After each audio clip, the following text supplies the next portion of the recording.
کوئی فلک تیرے یار گیا، کوئی جا سدرا تے ہار گیا، ایک کالیاں زلفوں والا سی جڑا عرش تو نہیں لنگ پا رہا۔ معراج عروج سے نکلا ہے، معراج اس میں اعلیٰ کا صیغہ ہے، تو اس کا مطلب ہے اوپر چڑھنے کا زینہ۔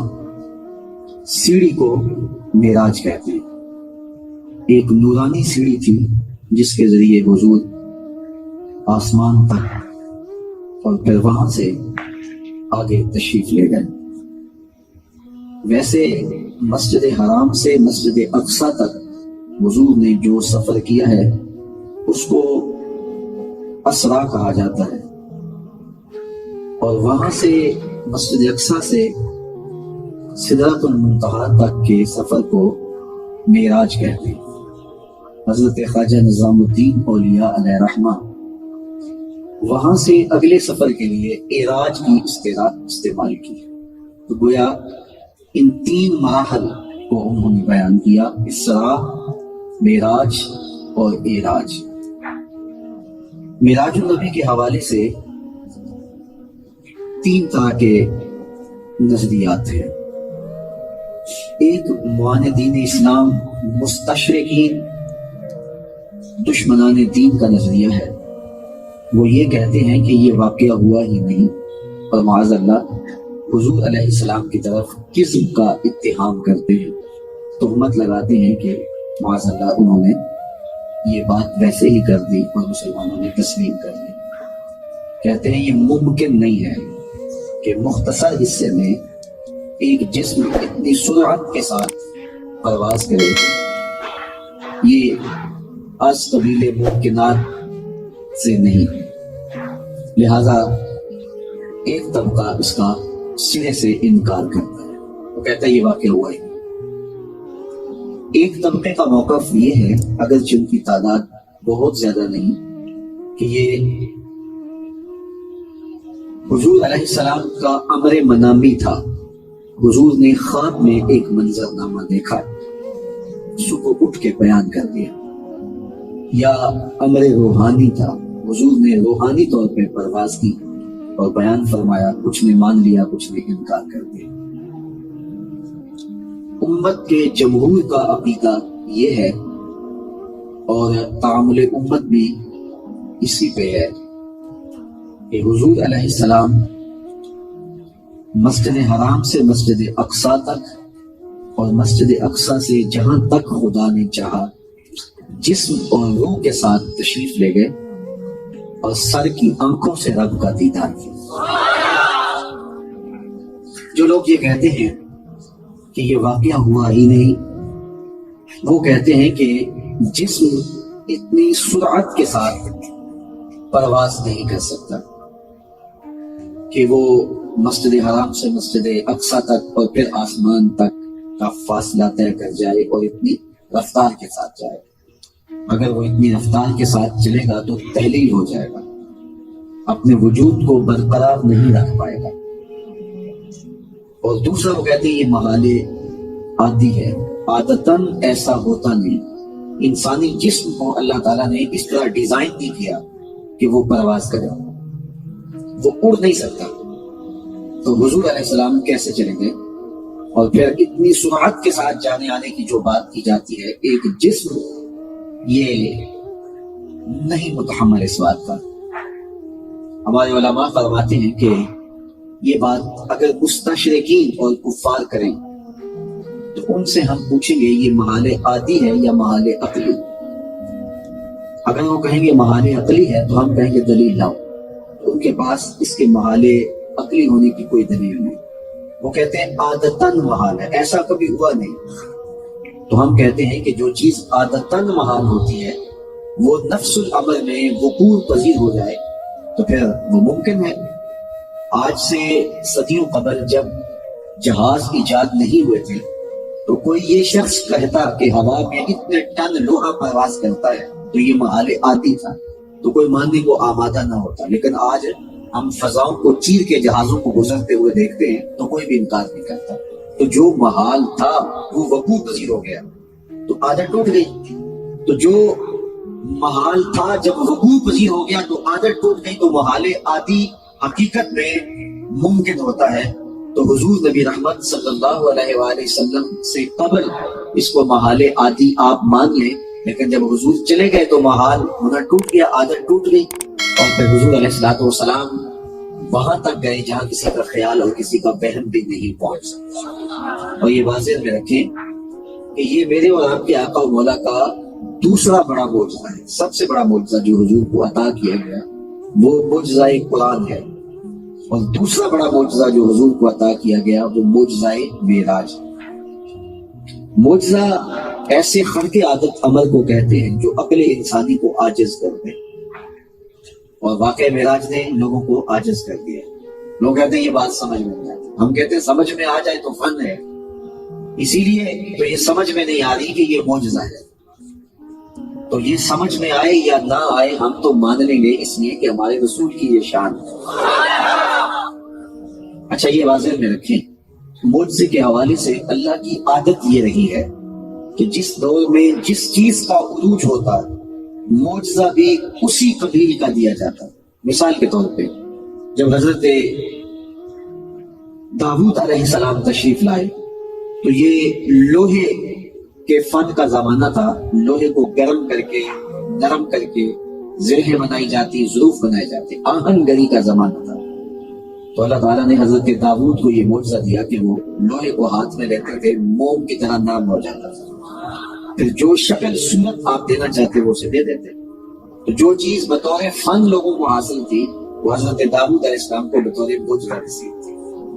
اسی طرح جب حضرت عیسیٰ, حضرت موسیٰ علیہ السلام, حضرت عیسیٰ علیہ السلام, حضرت یوسف علیہ السلام اور دیگر انبیاء تشریف لائے تو ان کی زندگی اور ان کے ادوار دیکھ لیجئے اور اس دور کے معجزات کو ملاحظہ کیجئے.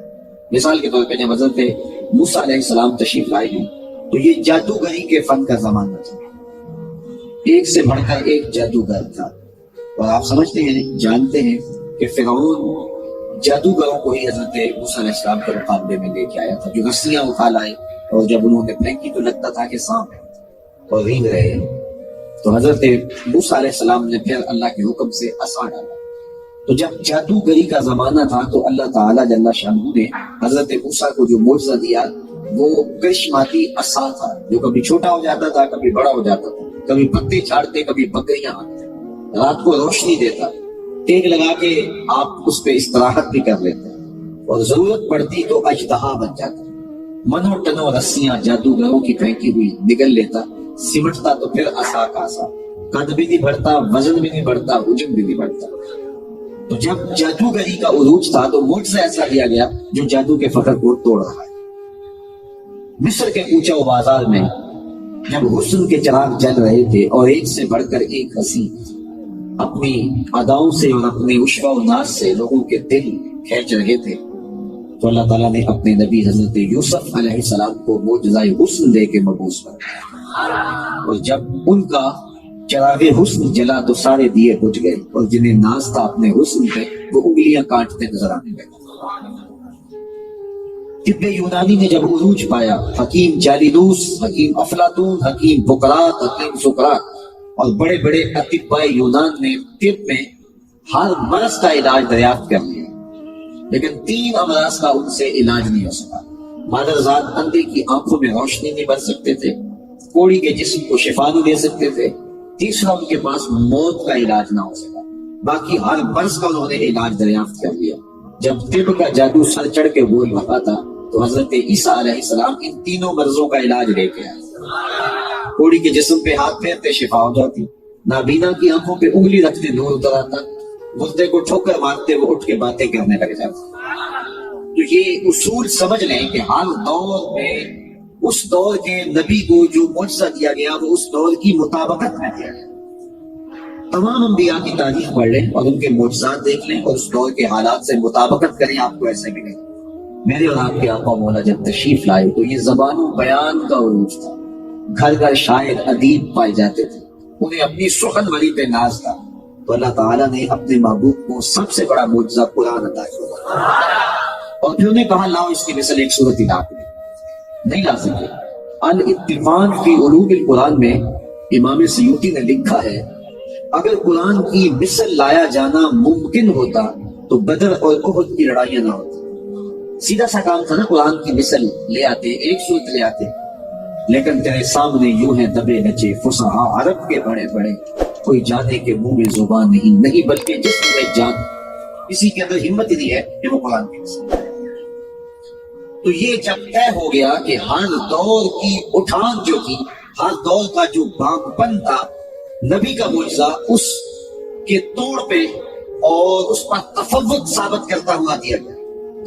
میرے اور آپ کے آقا و مولا جب تشریف لائے، زبان و بیان کا عروج تھا تو قرآن دیا، لیکن حضور کا دور مختصر دور نہیں تھا، قیامت تک دور میرے حضور کا ہے۔ اس لیے صرف ایک زبان و بیان میں عروج نہیں پانا تھا، قیامت تک مختلف ادوار میں مختلف چیزوں کا باغپن ہونا تھا۔ لہٰذا اللہ نے اپنے محبوب علیہ السلام کو کئی معجزات دیے۔ پھر ہر دور کا اٹھان دیکھ لیجئے، ہر دور کی اٹھان دیکھ لیجئے اور حضور کے معجزات کی فہرست دیکھ لیجئے۔ ہر دور کے فخر کو حضور علیہ السلام کا کوئی نہ کوئی معجزہ توڑ رہا ہے۔ 1200 معجزات تو حضور کے اسناد کے ساتھ ہمارے تک پہنچے، لیکن اس کے علاوہ بھی حضور علیہ السلام کے بہت سارے معجزات۔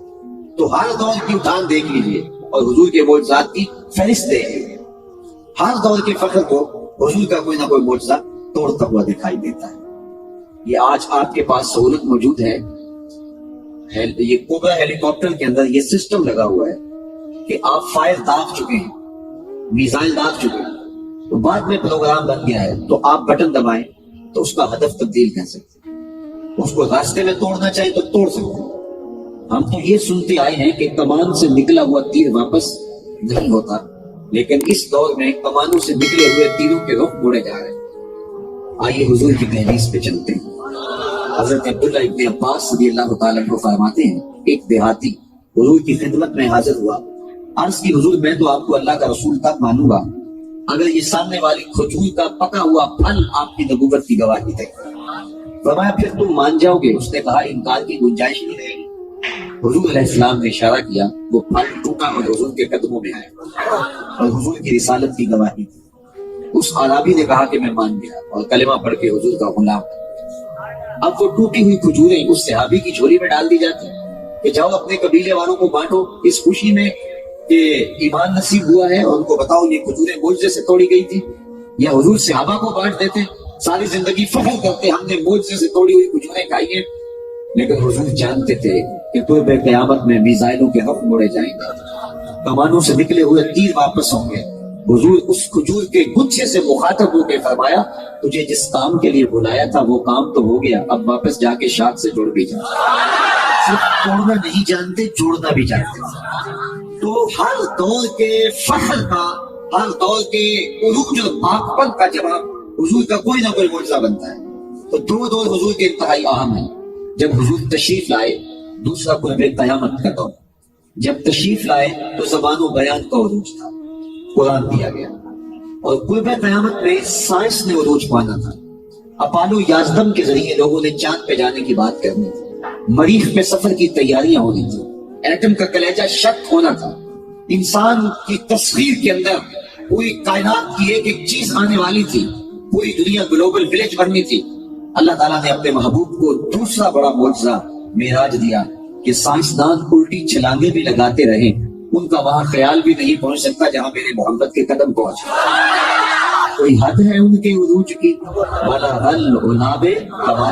اور میرے امام بولے بریلی سے آج بھی آواز آ رہی ہے، خیرت سے کہہ دو کہ سر جھکا، خیرت سے کہہ دو کہ سر جھکا لے، گماں سے گزرے گزرنے والے، یا خود پڑے ہیں جہت کو لالے، کوئی کیا بتائے کدھر گئے تھے، سراغ عین و متا کہاں تھا، نشان کیف و الہ کہاں تھا، نہ کوئی ساتھی نہ کوئی راہی، نہ سنگ منزل نہ مرحلے تھے، کمان امکان کے جھوٹے دکھ تو تم اول آخر کے پھیر میں ہو، محیط کی چال سے پوچھو کدھر سے آئے کدھر گئے تھے، کوئی حد ہے ان کے عروج کی، بھلا حل علاوے کمال۔ تو وہ رفعت میرے حضور کو ملی جو کسی کا گمان بھی نہیں ہو سکتا، جو کسی کے تخیل اور کسی کے تصور تک بھی نہیں ہو سکتا۔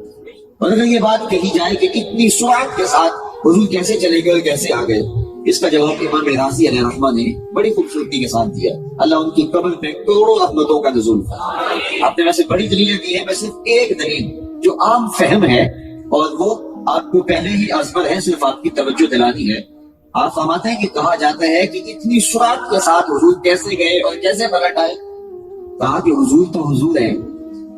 حضرت سلیمان علیہ السلام نے کہا مجھے تخت بلقیس چاہیے، تو ایک جن نے کہا حضرت میں حاضر کر دیتا ہوں. پوچھا کب تک پیش کرو گے؟ کہا مجلس برخاست ہونے سے قبل. صبح کا وقت تھا اور چاشت کے وقت کے بعد تک یہ مجلس باقی رہتی. پورا 3-4 گھنٹے کا وقت اس نے دیا. اور یہ کتنی دور تھا، کتنی مسافت پہ تھا. 1 مہینہ جاتے ہوئے لگتا تھا، 1 مہینہ آتے ہوئے لگتا تھا. اور تخت کوئی ڈبیا نہیں تھی کہ اس کو جیب میں ڈال کے لے آنا ہے. 60 ہاتھ چوڑا تھا، 80 ہاتھ لمبا تھا. اور 1 ہاتھ شرم جو ہے وہ کونی تک ہوتا ہے. تو گویا وہ اتنا طویل تخت جو 60 ہاتھ چوڑا اور 80 ہاتھ لمبا اور کئی ہاتھ موٹا، لوہا، فولاد، سونا، چاندی اور دیگر قیمتی دھاتوں کا بنا اور قیمتی موتیوں سے مرصع تھا. اور 7 کوٹھریوں میں مکفن کا پہرے دار کھڑے تھے. اس کو وہاں سے لانا ہے. اور اس نے جن نے کہا کہ حضرت میں دوپہر تک لے آتا ہوں. بہت بڑی بات تھی نا. لیکن حضرت سلیمان نے کہا قرآن اٹھائیے. نہیں، مجھے اس سے بھی پہلے چاہیے. شان ہے اللہ کے نبی. کہا مجھے اس سے بھی پہلے چاہیے. پھر کیا ہوا؟ قال الذی عنده علم من الکتاب. پھر وہ اٹھا جس کے سینے میں زبور کا علم تھا. آصف بن برخیہ نام تھا. آپ کا خالہ زاد بھائی تھا یا بانجا تھا. آپ کا امتی تھا، اسم اعظم کا عالم تھا. اس نے کھڑے ہو کے کہا انا آتی کا بھی. حضرت یہ خدمت میرے ذمہ لگائیں، یہ کام میں کرتا ہوں. کہا وہ تو دوپہر تک کا وقت دے رہے، تم کتنی دیر میں لاؤ گے؟ 1 مہینہ جاتے ہوئے لگتا ہے، 1 مہینہ آتے ہوئے لگتا ہے. فوجیں کھڑی ہیں، پہرے دار کھڑے ہیں، تالے چڑھے ہیں. 7 کوٹھریوں میں ہے.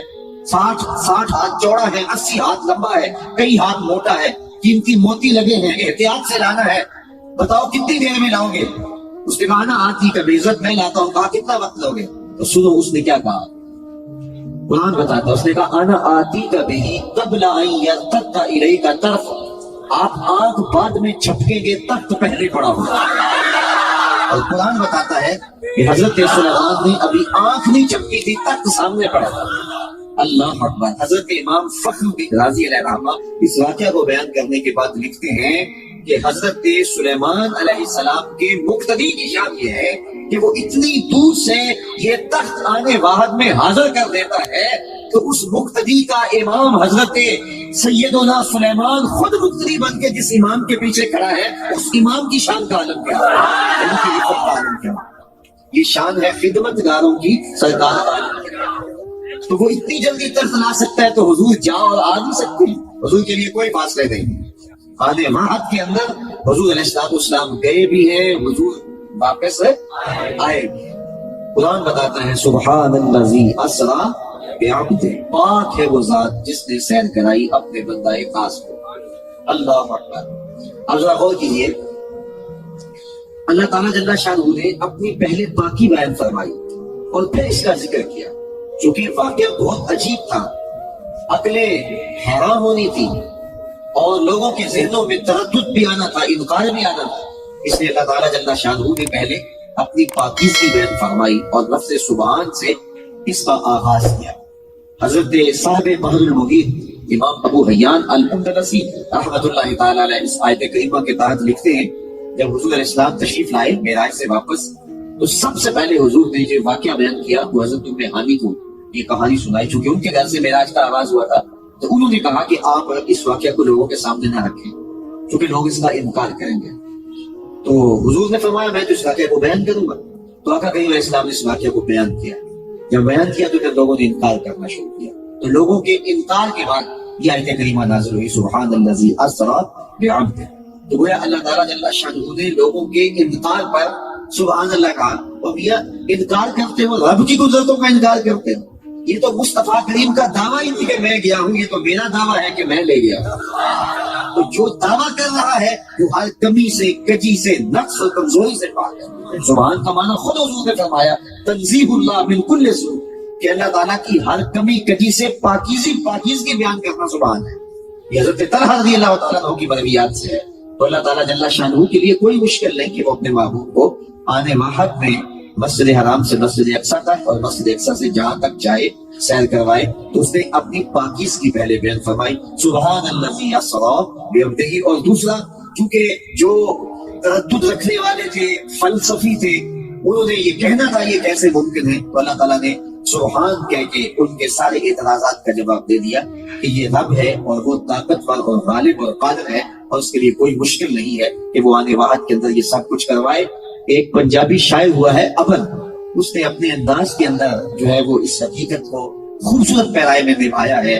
سی بے راج راز محبتاں دا نہیں سی کسے دی سمجھ وچ آن والا, سدیا طالب تے گیا مطلوب ہوتے جبرائیل سی سد لے جان والا, بازے آستے بن دروازیاں تو کہ وہ پہنچیا عرش تے جان والا, ابل عقل نو ایتھے دخل کیے جانے جان والا یاد. وہ کہہ رہے میں نے اپنے محبوب کو سیر کروایا. اچھا پھر لطف کی بات یہ ہے حضور اتنی سرعت کے ساتھ گئے اور واپس بھی پلٹ آئے. یہ زنجیر بھی ہل رہی تھی, بستر بھی گرم تھا, پانی بھی بہ رہا تھا اور حضور تشریف بھی لے آئے. اور اتنی سرعت کے ساتھ حضور کا جانا اور حضور کا پلٹ کے آنا, اس کو میرے رب نے سیر کہا ہے, سفر نہیں کہا ہے. اور سفر اور سیر کے فرق کو آپ اچھی طرح سمجھتے ہیں. میں اب گجرانوالہ کیمپ سے گفتگو کرنے کے بعد یہاں پہنچا ہوں تو میرے پاس صرف 25 سے 30 منٹ تھے اور بائی پاس راستے کے اندر بلاک بھی ہے. تو یہ ہمیں پتا ہے کہ ہم کتنی تیزی سے آئے ہیں, راستے میں ہمیں کون ملا, راستے میں کیا منظر تھا, ہمیں پتہ ہی نہیں ہے کیونکہ ہماری توجہ منزل کی طرف لگی تھی کہ لوگ منتظر بیٹھے ہیں اور یہاں سے ہم نے نکلنا ہے اور ڈسکا کے لیے پہنچنا ہے. تو پھر راستے میں کیا کیا مناظر ہوں گے ہمیں غرض نہیں ہوگی, اس لیے کہ ہمارا ہدف منزل ہے. تو جو سفر کیا جاتا ہے اس میں راستے کے مناظر بھی دیکھے جاتے. معراج سفر نہیں تھا, معراج مصطفیٰ کی سیر تھی. اور سیر آپ جانتے ہیں کہ تمہل کے ساتھ کی جاتی ہے, راستے کے ہر منزل کو رک کے دیکھا جاتا ہے. اور یہ سیر اتنی تیز ہوئی کہ کنڈی ابھی ہل رہی تھی کہ مصطفیٰ آ بھی گئے, پانی ابھی بہ رہا تھا کہ مصطفیٰ تشریف بھی لے آئے. کہا کیا سمجھو گے میرے رسول کو, میرے رسول کی سیر اتنی تیز ہے جس کی سیر تم سے بھی سمجھی جاتی ہے, اس کے سفر کو کیا سمجھو گے. یہ تو محبوب سیر کرنے نکلے ہیں اور اتنی جلدی واپس آ گئے ہیں اور تمہاری منطقیں بے بس ہیں, تمہارے فلسفے بے بس ہیں. تم کہتے ہو یہ کیسے ممکن ہوا, یہ قرآن ارضی کیسے عبور کر گئے, یہ قرآن زمہریر کیسے پار کر گئے, یہ قرآن نار سے عبور کیسے کیا, آکسیجن سلنڈر کے بغیر خلا سے کیسے پار کیا, یہ کس طرح آسمان کا خرق و التیام, یہ ماجرا کیا ہوا, کیسے چلے گئے. ایک جسم بسیط ہے وہ کس طرح پھٹا, کس طرح اس کے اندر ٹوٹ پیدا ہوئی. تم کہتے ہو کس طرح ایک جسم جو ہے وہ اتنی سرعت کے ساتھ رفتار کر گیا, یہ جسم کے لیے ممکن نہیں ہے. تمہیں اب تک سمجھ نہیں آتی, یہ ابھی میرے نبی کی سیر ہے جس کی سیر تمہاری سمجھ سے باہر ہے. جب وہ سفر کرتا آئے گا پھر تمہاری سمجھ میں کیا ہے. اور جب امتی دکھ میں مبتلا ہو اور غلام آقا کو پکارے پھر نبی سیر کرتا نہیں آتا, پھر نبی سفر کرتا آتا ہے. تو جس کی سیر سمجھ میں نہیں آتی اس کے سفر کو کون سمجھتا ہے. سبحان الذی اسری بعبدہ, جس نے سیر کرائی اپنے بندہ خاص کو. یہاں لفظ جو بیان فرمایا وہ عبد ہے. علماء نے اس کے اوپر بہت کچھ لکھا ہے. عبد کا لفظ استعمال کیوں کیا, سبحان الذی اسری بنبیہ ہی کیوں نہیں کہا, برسولہ ہی کیوں نہیں کہا, عبد ہی کیوں کہا ہے. اس نے اپنے نبی کو سیر کروائی, اس نے اپنے رسول کو سیر کرائی, اس نے اپنے محبوب کو سیر کروائی. یہ کیوں کہا کہ اس نے سیر کروائی اپنے عبد کو, اپنے بندے کو سیر کروائی. تو عبد کا لفظ استعمال کیوں کیا, تو یہ اس پر علماء نے بہت کچھ لکھا. ایک بات یہ کہ حضور رب کے حضور حاضر ہو رہے تھے تو حضور شان عبدیت سے جا رہے تھے. کئی حیثیت ہوتی ہے ہر شخص کی. میری بھی ایک حیثیت ہے کہ میں باپ ہوں, میری ایک حیثیت ہے میں بھائی ہوں, میری ایک حیثیت ہے کہ میں بیٹا ہوں. مختلف حیثیت ہے. کسی کا استاد لگتا ہوں, کسی کے ساتھ میرا روحانی تعلق انتساب ہے. تو یہ مختلف میری حیثیتیں ہیں. اب میں اپنے والد گرامی کے حضور جب حاضر ہونے جاؤں گا تو میں شیخ الحدیث بن کے جاؤں گا. اس وقت میں پیر کامل, پیر طریقت بن کے جاؤں گا, جبہ و دستار کا حامل بہت بڑا شیخ الکل بن کے جاؤں گا یا بیٹا بن کے جاؤں گا. جب میں والد کے حضور جا رہا ہوگا تو میری اس حیثیت کا غلبہ ہوگا. رب کے حضور مصطفیٰ حاضر ہو رہے تھے, عبد بن کے جا رہے تھے. سبحان الذی اسری بعبدہ. دوسری بات علماء نے لکھی کہ حضرت عیسیٰ علیہ السلام کو جب آسمانوں پہ اٹھا لیا گیا، جب حضرت عیسیٰ علیہ السلام کے خلاف یہودیوں نے سازش کی اور ان کو قتل کرنے کے درپے ہوئے، اور ایک شخص ان کے گھر میں داخل کیا کہ معاذ اللہ ان کو شہید کر دے، اور پھر کیا ہوا کہ اللہ تعالیٰ جل شانہ نے حضرت عیسیٰ علیہ السلام کو آسمان پہ اٹھا لیا۔ تو حضرت عیسیٰ علیہ السلام بن باپ کے پیدا ہوئے تھے، آسمان پہ اٹھا لیے گئے، ان کا صعود الی السماء اور بن باپ کے ان کا پیدا ہونا عیسائیوں کو حیرت میں ڈال دیا، اور انہوں نے کہا کہ جو بن باپ کے پیدا ہوا ہے اور آسمان پہ اٹھا لیا گیا ہے وہ عبد نہیں ہو سکتا، وہ معبود ہو سکتا ہے۔ اور انہوں نے اقانیم ثلاثہ کا عقیدہ گھڑا جو آج بھی ان کے اندر پایا جائے۔ ان کے نزدیک الہ جو ہے وہ ذات واحد کا نام نہیں ہے، تین ذوات کے مجموعے کا نام الہ ہے، اور وہ اقانیم ثلاثہ ہیں، حضرت مریم سلام اللہ علیہا، حضرت عیسیٰ علیہ السلام اور ذات باری تعالیٰ۔ وہ کہتے ہیں یہ تین اقنوم ہیں جن کے اجتماع سے الہ وجود میں آتا ہے۔ حضرت مریم بغیر شوہر کے حمل سے ہو گئی، اور حضرت عیسیٰ بغیر باپ کے پیدا ہوئے اور پھر آسمان تک اٹھا لیے گئے۔ تو یہ عبد نہیں تھے، یہ الہ تھے، اور انہوں نے یہ اقانیم کا عقیدہ کرا۔ تو جو آسمان تک گیا، قوم غلط فہمی میں مبتلا ہو کر ان کو جو ہے وہ معبود مان بیٹھی، اور ان کو اقانیم ثلاثہ کا عقیدہ گھڑ کے ایک اقنوم قرار دے دیا۔ حضور تو وہاں جا رہے تھے جہاں تک کسی کا تصور بھی نہیں جا سکتا، اس لیے یہ راستہ یہی بند کر دیا کہ اتنی بلندیوں تک پہنچنے کے باوجود عبد لیا۔ سبحان الذی اسری بعبدہ۔ تیسری بات جو ملا جیون علیہ الرحمہ نے لکھی ہے، امام راضی نے بھی اس کو لکھا ہے اور لوگوں نے بھی لکھا ہے، کہا جو لفظ عبد ہے یہ حضور کا پسند فرمودہ ہے۔ حضور نے خود پسند کیا کہ مجھے عبد کہہ کے پکارا جائے۔ جب قرب خاص میں حضور گئے اور رب سے ملاقات ہوئی اور اپنے رب سے ہم کلام ہوئے، یہ جو ہم تشہد پڑھتے ہیں یہ حکایت معراج ہے۔ حدیث میں 22 تشہد ملتے ہیں۔ یہ جو ہم نمازوں میں تشہد پڑھتے ہیں یہ تشہد عبداللہ ابن مسعود رضی اللہ تعالیٰ عنہ کہلاتا ہے۔ اور معراج کی رات جب اللہ کے حضور حاضر ہوئے تو حضور نے ان کلمات کے ساتھ اپنے رب کے حضور اپنا سب کچھ پیش کیا، التحیات للہ والصلوات والطیبات، میری مالی جانی بدنی ساری عبادتیں مالک تیرے لیے۔ تو ادھر سے آواز آئی السلام علیکہ ایھا النبی، اے نبی تیرے اوپر سلامتیوں کا نزول۔ تو یہ حکایت معراج ہے، یہ جو ہم تشہد نماز میں پڑھتے ہیں۔ تو بہت ساری گفتگو ہوئی، اللہ تعالیٰ نے اپنے محبوب کی جھولی میں ڈالا بھی بہت کچھ۔ حضرت ملا جیون علیہ الرحمہ تفسیرات احمدیہ کے اندر لکھتے ہیں 70,000 اسرار، 70,000 رموز اور 70,000 حکایات اللہ نے اپنے محبوب کی جھولی میں ڈالی۔ 50 نمازیں عطا کی گئی جو بعد میں سمٹ کے 5 رہ گئی۔ امت کی بخشش کا وعدہ کیا گیا، بہت کچھ ہوا۔ تو جب اللہ تعالیٰ نے اپنے محبوب کو بہت کچھ عطا کیا تو عطا کرنے کے بعد فرمایا محبوب یہ تو از خود میں نے تجھے دیا ہے، بن مانگے دیا ہے، اب تو خود بھی بتا تیری اپنی چاہت کیا ہے۔ بما اشرفک یا احمد، اے محبوب بتا تجھے کس چیز سے نوازا جائے۔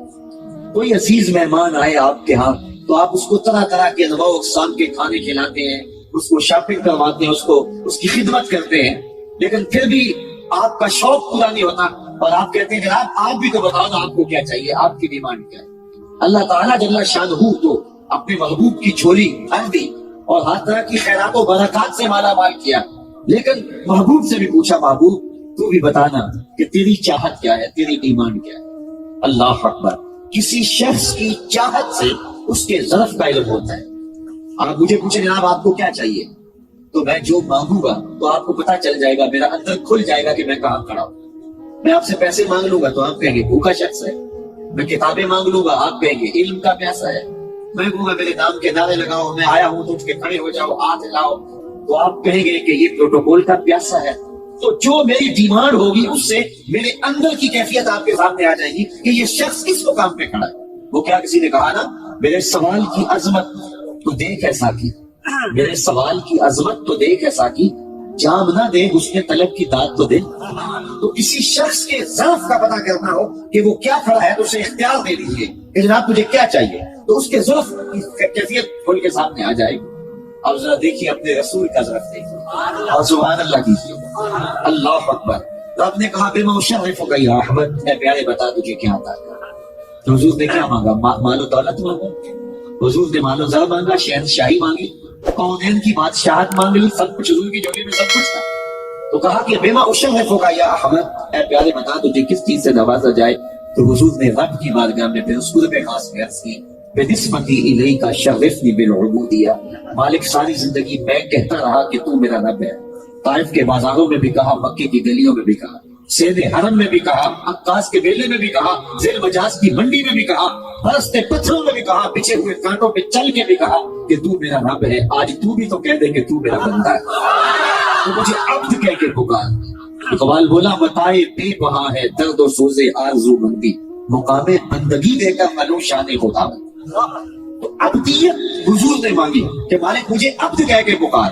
تو پھر جب بھی اللہ تعالیٰ نے حکایت معراج کی تو عبد سے تعبیر کر دیا، سبحان اللہ اسرا بعبدہ، وہاں سورہ نجم میں چلے گئے، فاوحى الى عبده ما اوحى، پھر اس نے اپنے بندے کی طرف وحی کی جو بھی کی، تو عبد کے ساتھ تعبیر کیا کہ محبوب علیہ السلام کا پسند تھا۔ اچھا پھر چوتھی بات کہ یہاں عبد سے کوئی یہ دھوکہ نہ کھا جائے کہ کوئی عام عبد ہے، یہاں عبد سے مراد عبد معزول ہے، عبد خاص ہے۔ عبد کی تین قسمیں ہوتی ہیں، عبد رقیق، عبد عابد اور عبد معزول۔ عبد رقیق کیا ہے؟ بھاگا ہوا غلام، غلام میرا ہے لیکن بھاگ گیا ہوا ہے، وہ میرا ہونے کے باوجود میری دسترس میں نہیں ہے لیکن شرعاً وہ میرا ہے، تو یہ ہے بھاگا ہوا غلام، اس کو کہتے ہیں عربی میں عبد عابد، بھاگا ہوا غلام۔ دوسرا عبد رقیق کہ میرا غلام ہے، میرے پاس ہے، خدمت بھی میری کرتا ہے، کام چل رہا ہے۔ تیسرا ہوتا ہے عبد معزول، ہوتا عبد ہے، غلام ہے، لیکن مالک کی خدمت کر کے مالک کو اتنا راضی کر دیتا ہے کہ مالک گھر کی چابیاں اسے دے دیتا ہے کہ اب تو جو چاہے کرے، یہ مہر بھی تیرے پاس، لے سب کچھ تیرے پاس ہے، جو چاہے تو کرے، میں تمہیں عزت دیتا ہوں، تمہیں اتنا اعتبار قائم کر لیا۔ علماء فرماتے ہیں سارے کافر اللہ کے عبد عابد ہیں اس کے بندے لیکن بھاگے ہوئے اس کی دہلیز سے، اور باقی سارے مومن اللہ کے عبد رقیق ہیں، اور مصطفیٰ کریم عبد معزول ہے کہ ساری چابیاں مصطفیٰ کے ہاتھ میں ہیں۔ عبد سے مراد عام عبد نہ سمجھا جائے، یہاں عبد معزول۔ اور اقبال نے اس حقیقت کو اپنے پیرائے میں یوں بیان کیا، عبد دیگر عبد ہو چیزیں دیگر، ما سراپا انتظار منتظر۔ اقبال کہتا ہے عبد اور ہوتا ہے، عبد ہو اور ہوتا ہے۔ عبد وہ ہوتا ہے جو جوڑے اتار کے کوہ طور پہ خود جا کے کہے رب ارنی انظر الی، جواب ملے لن ترانی، تم نہیں دیکھ سکتے۔ اور عبد ہو وہ ہوتا ہے جو چادر اوڑھ کے ام ہانی کے گھر سویا ہو، جبریل حاضر ہو کے کہے محبوب آ بھی جا، تیرا رب انتظار کر۔ تبارک اللہ شان تیری تجھی کو زیبا ہے بے نیاز۔ اعلیٰ حضرت کا یہاں انداز دیکھ، تبارک اللہ شان تیری تجھی کو زیبا ہے بے نیازی، کہیں پہ جوش لن ترانی، کہیں تقاضے وصال۔ ایک خود عرض کرتا ہے مالک میں تجھے دیکھنا چاہتا ہوں، رب ارنی انظر الی، مالک میں تیرا جمال دیکھنا چاہتا ہوں۔ تقاضا رویت کیا، جواب کیا ملا؟ لن ترانی، اے موسیٰ تم مجھے نہیں دیکھ سکتے۔ یہ نہیں کہا کہ میں دیکھا نہیں جا سکتا، اللہ کا دیدار فی نفس ہی ممکن ہے، لیکن اس روح زمین میں، اس دنیا میں، اس جہان میں حضور کے علاوہ کسی اور کو نصیب نہیں ہوا، لیکن ممکن ہے۔ اس امکان کی وجہ سے کہا لن ترانی، تم نہیں دیکھ سکتے، مطلب کوئی اور دیکھ سکتا ہے، اور اگر کوئی بھی نہ دیکھ سکتا ہوتا تو یہ کہا جاتا مجھے دیکھا ہی نہیں جا سکتا، بات ختم ہو جاتی۔ کہا تم نہیں دیکھ سکتے، تو حضرت موسیٰ علیہ السلام نے کہا مالک میں تو پھر دیکھنا چاہتا ہوں۔ علماء نے کہا جب یہ کہہ دیا گیا تم نہیں دیکھ سکتے تو پھر یہ کیوں کہہ رہے تھے میں دیکھنا چاہتا ہوں، بار بار تقاضا کیوں کرتے تھے؟ کہا رب کا کلام سنا تھا تو دل میں طلب تھی، جس کے کلام میں اتنا لطف ہے اس کے دیدار کا مزہ کیا ہوگا۔ تو کہا مالک میری تو طلب ہے کہ میں تجھے دیکھوں، میری تو تڑپ ہے کہ میں تجھے دیکھوں۔ اللہ اکبر، میں تجھے دیکھنا چاہتا ہوں، جواب ملا لن ترانی، تم نہیں دیکھ سکتے۔ کہا مالک میری چاہت ہے، اچھا پھر اس پہاڑ کو دیکھو، انظر الی الجبل، اس پہاڑ کو دیکھو، اگر یہ اپنی جگہ پہ کھڑا رہا تو تم مجھے دیکھ لو۔ تو حضرت موسیٰ علیہ السلام نے پہاڑ جبل طور پہ نظر جمائی، تو اللہ تعالیٰ نے اپنی تجلی صفاتی کا پرتو، اور وہ بھی سوئی کے نکے کے کروڑویں حصے کے برابر، اس پہاڑ پہ ذاتی تجلی بھی، صفاتی تجلی، اور صفاتی تجلی بھی نہیں، اس کا عکس، اس کا ظل، اس کا سایہ اس پہاڑ پہ ڈالا، اور پہاڑ برداشت نہ کر سکا، دور چلنے لگا، اس کے جلووں کی تاب نہ لا سکا، اور حضرت موسیٰ اس منظر کو دیکھ کر کے وہ بھی تاب نہ لا سکے۔ خرّ موسیٰ سائے کا قرآن بتاتا ہے، حضرت موسیٰ پر بے ہوشی کی سی کیفیت پیدا ہو گئی اور زمین پر تشریف فرما ہو گئے۔ جب اٹھے تو عرض کرنے لگے مالک میں تیری بارگاہ میں رجوع کرتا ہوں، میں نے تقاضا ہی کیوں کیا؟ اللہ اکبر. اب میں آپ کی اس جملے پہ توجہ چاہوں گا. حضرت موسیٰ علیہ السلام نے اللہ کو دیکھنے کا تقاضا کیا اور اللہ تعالیٰ نے کہا کہ اس پہاڑ کو دیکھو, اگر یہ اپنی جگہ پہ ٹھہرا رہا تو تم مجھے دیکھ لو گے. اور پہاڑ اپنی جگہ پہ ٹھہر نہ سکا, لیکن پہاڑ پہ اللہ کی صفاتی تجلی کا پرتو پڑتے ہوئے ایک لمحے کے لیے وہ دیکھا, وہ تاب نہ لا سکے.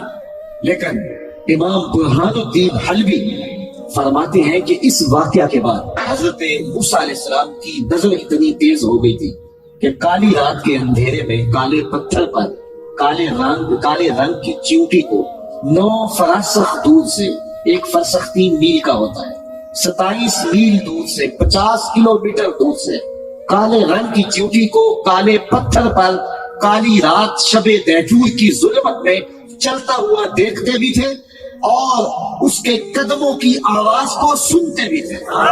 یہ اس کی نظر کا کمال ہے اور اس کی سماعت کا کمال ہے, جس نے رب کا کلام سنا اور اس کی تجلی صفاتی کا پرتو پہاڑ پہ پڑتے ہوئے دیکھا اور تاب نہ لا سکا. یہ اس کی نظر کا کمال ہے.